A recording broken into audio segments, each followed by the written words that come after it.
The Dendera Temple Complex, located near the town of Dendera in Upper Egypt, is one of the best preserved temple complexes from ancient Egypt. It is renowned for its historical, architectural, and religious significance. Here's a detailed look at its history. The site of Dendera has been a place of worship since pre-dynastic times, around 4000 BCE. Archaeological evidence suggests that early shrines or sanctuaries may have existed on the site before the construction of the current temple. Dendera Temple was primarily dedicated to Hathor, the goddess of love, beauty, fertility, music, and joy. Hathor was often associated with healing and motherhood, making the site an important religious center. The main temple of Hathor was constructed during the Ptolemaic dynasty, 332–30 BCE. And completed under Roman rule. The majority of the temple was built between 54 BCE and 20 CE, initiated by Ptolemy XII Auletes, father of Cleopatra VII. The construction began during his reign. Successive Roman emperors, including Augustus and Tiberius, added to the structure. While the current temple dates largely to the Greco-Roman era, it incorporates elements from earlier periods, reflecting Egypt's long history of architectural evolution. The temple is famous for its grand hypostyle hall, with 18 massive columns decorated with intricate carvings and colorful ceiling paintings. The ceiling features astronomical scenes, including depictions of the zodiac. The walls of the temple are adorned with detailed reliefs depicting religious rituals, pharaohs, and deities. These include scenes of Cleopatra VII and her son Caesarion making offerings to Hathor. One of the most famous artifacts from the temple is the Dendera zodiac, a circular depiction of the night sky, which was originally located in the temple ceiling. The original zodiac is now in the Louvre Museum in Paris, but a replica remains in the temple.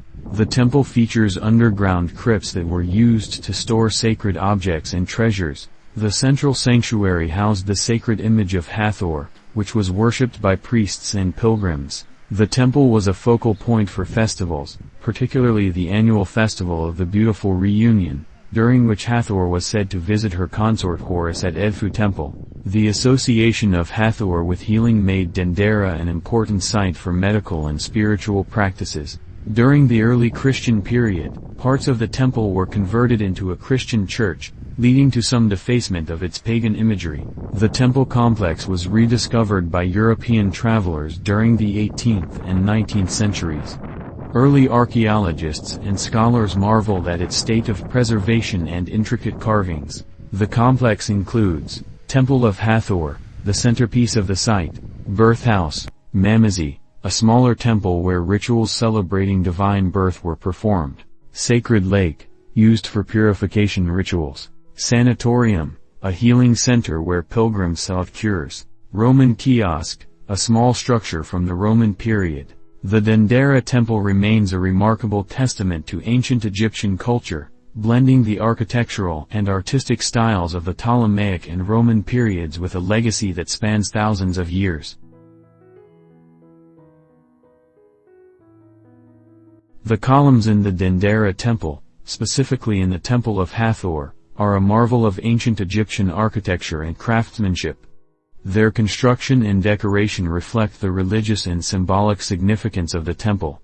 Here is an overview of how these columns were made and their features. The columns were made of limestone or sandstone, materials commonly used in ancient Egyptian temples due to their durability and availability. High-quality stone was quarried from locations like Gebeline or Tura, transported to the site via the Nile River. Workers used copper or bronze chisels, hammers, and stone tools to shape the massive blocks. Precision was achieved by using simple tools like plumb lines, leveling instruments, and wooden or rope scaffolds. The columns in the hypostyle hall feature Hathoric capitals, meaning the tops of the columns are carved with the face of Hathor on four sides.